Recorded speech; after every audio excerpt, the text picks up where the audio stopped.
Assalamualaikum warahmatullahi wabarakatuh. Perkenalkan, nama saya Rini dari Prodi Sistem Informasi Kota Cerdas. Saya di sini ingin menjelaskan UAS artikel ilmiah.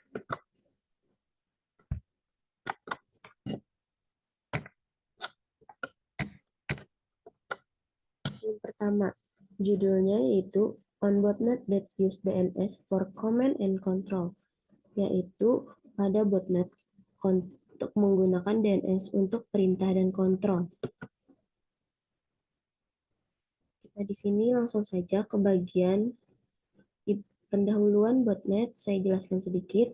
Botnet adalah sekumpulan komputer yang terinfeksi dengan perangkat lunak berbahaya tentu yang memungkinkan komputer ini dikendalikan dari jarak jauh melalui protokol seperti IRC atau HTTP. Selain itu, menyediakan teknik untuk mengklasifikasikan sampel malware berdasarkan lalu lintas DNS dan perilakunya. Intinya, hasil menunjukkan bahwa saluran DNS rahasia tidak harus lebih sulit untuk dideteksi daripada saluran non-rahasia. Sebaliknya, saluran rahasia yang telah dianalisis memperkenalkan anomali pada lalu lintas DNS yang dapat diidentifikasi. Selanjutnya, studi kasus DNS botnet sebagai botnet CNC. Dari sudut pandang seorang bootmaster, ada trade-off antara pasibilitas komunikasi CNC dan kebutuhan bawaan CNC dan untuk berkomunikasi. Di satu sisi, ada kebutuhan bot untuk berkomunikasi dengan instan CNC, mereka untuk menerima instruksi dan mengirimkan data, seperti laporan atau kredensial yang dicuri. Di sisi lain, Bootmaster mencoba menyembunyikan lalu lintas CNC untuk menghindari deteksi. Biasanya desain CNC botnet menghasilkan pesan yang disamarkan atau dienkripsi sehingga lebih sulit untuk mendeteksi dan memahami semantik dari jenis lalu lintas CNC. Ada studi kasus DNS terbagi 4. Yang pertama sebagai DNS sebagai CNC botnet, yang kedua segmentasi dan enkripsi, yang ketiga bot pengumpan, yang keempat caching. Yang pertama, DNS sebagai CNC botnet.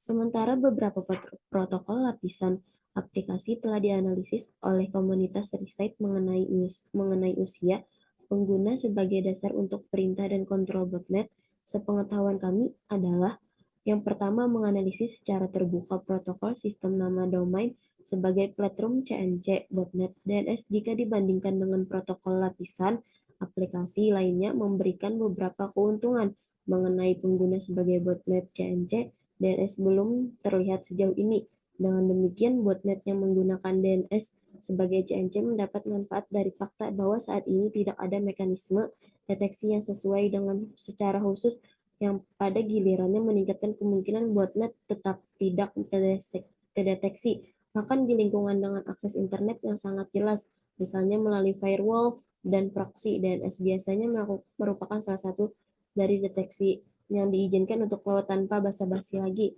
Yang kedua ada segmentasi enkripsi. Menariknya, Featherbot menggunakan berbagai kunci enkripsi yang berbeda. Bagian tertentu dari nama domain query DNS digunakan untuk mengirimkan parameter untuk penurunan kunci. Sebagai contoh, salah satu fungsi dari derivasi kunci parameter tersebut mengambil sebagai input substring dari nama domain query qdvaram. Substring qdvaram ini kemudian dienkripsi ERC4 dengan string pitme dan hasilnya digunakan untuk menganalisis deskripsi RC4 dari potongan seg pesan CNC aktual. Sini ada bot pengumpan, saya jelaskan.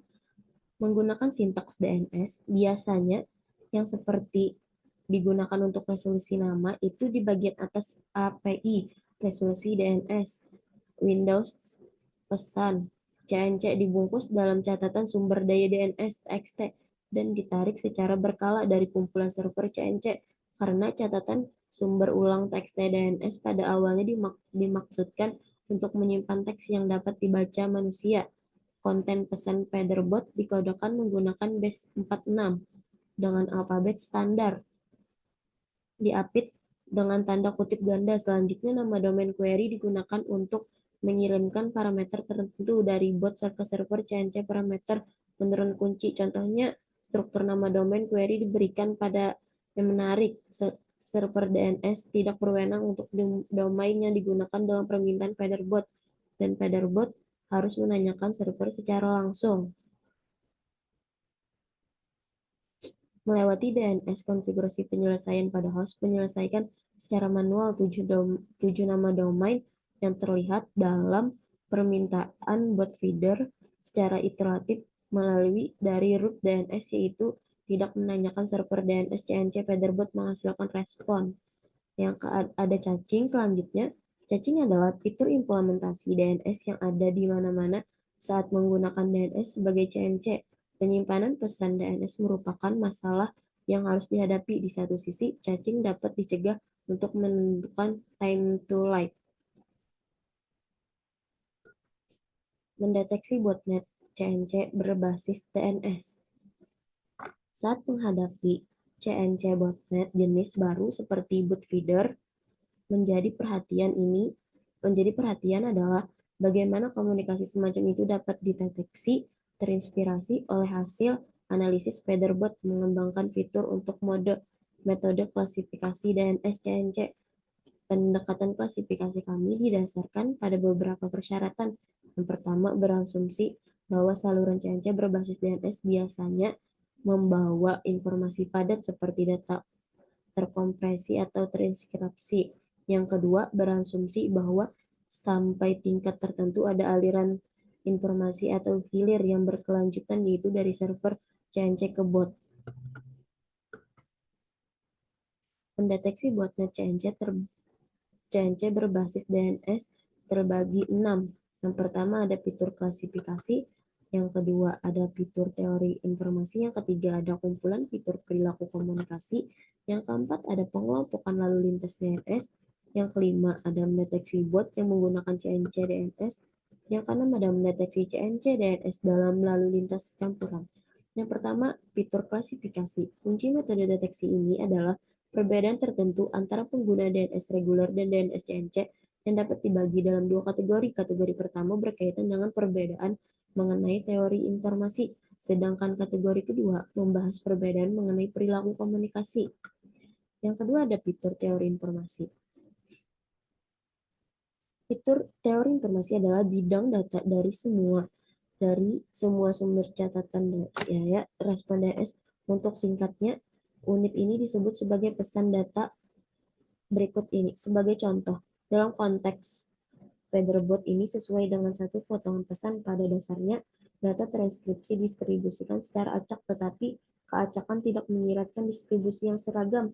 Jadi, jika sebuah string pendek, misalnya 64 byte, entropi byte yang diharapkan secara signifikan di bawah 8 byte, meskipun murni acak. Selain itu, kami mengukur nilai byte minimum dan maksimum dari pesan data yang diberikan serta cakupan beberapa himpunan bagian dari rangkaian karakter ASCII seperti huruf kapital dan angka. Yang selanjutnya ada kumpulan fitur perilaku komunikasi. Di sini saya jelaskan.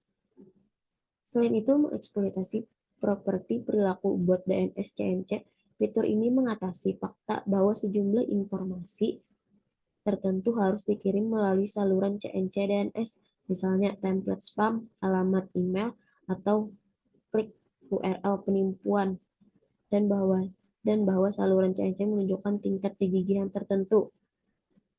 Di sini sekumpulan transaksi DNS dari 30 eksekusi 30 bot diketahui tidak menggunakan DNS sebagai CNC. Selain itu, memeriksa secara manual 500 atau 1% dari 47433 transaksi DNS-DN. DN berisi transaksi DNS yang terjadi sebagai bagian dari kerusakan fungsi bot tersebut seperti spamming atau penipuan klik. Sini ada selanjutnya pengelompokan lalu lintas DNS. Dengan fitur-fitur ini, tujuan kami adalah untuk mengembangkan pengklasifikasian biner yang mampu mendeteksi lalu lintas DNS CNC. Sebelum kita dapat mengklasifikasi lalu lintas DNS, kita perlu mengekstrak dua set data pelatihan. Yang pertama adalah transaksi diarahkan ke salah satu server CNC bootstrapping DNS yang diverifikasi untuk digunakan sebagai CNC selama rekayasa balik. Yang kedua, ada permintaan memiliki nama domain query yang diakhiri dengan salah satu dari 7 domain tingkat kedua yang diamati selama dinamis. Di sini ada mendeteksi bot yang menggunakan CNC DNS untuk menemukan sampel malware. Lebih lanjut menggunakan DNS CNC selain dari sampel terpilih bot dan pelaksanaannya yang dianalisis secara mendalam di bagian merancang pengklasifikasi DNS CNC yang dapat diterapkan ke lalu lintas jaringan yang diperoleh dari analisis subnet kami adalah 100 sampel yang kami menerapkan prosedur berikut ini. Kami menghitung pusat-pusat rata-rata klaster dari kedua klaster CD dan CN. Mendeteksi CNC DNS dalam lalu lintas campuran. Selanjutnya, mengevaluasi pengklasifikasi pada lalu lintas DNS stasiun kerja campuran. Oleh karena itu, merekam lalu lintas jaringan DNS di institut di router jaringan atau titik netting di mana semua lalu lintas dari stasiun kerja menuju server internal serta tujuan internet sewenang-wenang lewat lalu lintas dari server internal yang menuju ke tujuan internet dikecualikan agar query DNS rekursif yang disebabkan oleh penyelesaian DNS dapat dihindari. Sini ada diskusi, saya jelaskan secara singkatnya. Meskipun pengklasifikasian mencapai tingkat positif sebenarnya tinggi, ada batasan tertentu yang dapat digunakan bot untuk menghindari deteksi. Salah satu batasan tersebut disebabkan oleh fakta bahwa bot master dapat membatasi pesan CNC mereka ke ukuran yang sangat kecil. Hal ini disebabkan oleh dua alasan utama. Yang pertama, entropi byte statik dari pesan yang sangat singkat sangatlah rendah. Yang kedua, perkiraan ukuran alfabet dengan menghitung jumlah nilai byte yang berbeda dengan tidak akurat. Di sini ada pekerjaan terkait, saya jelaskan juga. Pekerjaan terkait pada dikelompokkan dalam dua kategori. Yang pertama, beberapa teknik CNC botnet telah dianalisis secara mendalam memberikan wawasan tentang botnet arsitek CNC peer-to-peer. Dalam studi kasus tentang membadai menganalisis botnet peer-to-peer meledak secara mendetail. Namun sepengetahuan adalah pertama menganalisis DNS sebagai botnet CNC. Pekerjaan kami memberikan informasi tentang bagaimana pesan CNC disusun, dienskripsi dan dikodekan dalam sintaks DNS. Sini ada kesimpulan. Terinspirasi oleh perilaku permintaan DNS yang tidak normal, jadi melangkah ke CNC botnet jenis baru ini menunjukkan bahwa meskipun banyak keluarga bot menggunakan IRC atau CNC berbasis HTTP, pembuat malware masih mencoba menemukan cara baru untuk menyusun bot mereka. Jelas bahwa DNS CNC menggerakkan botnet CNC salah satu lebih jauh ke arah saluran rahasia. Menariknya, dengan asumsi tertentu deteksi botnet CNC seperti itu bahkan saat menggunakan saluran rahasia tetap dimungkinkan.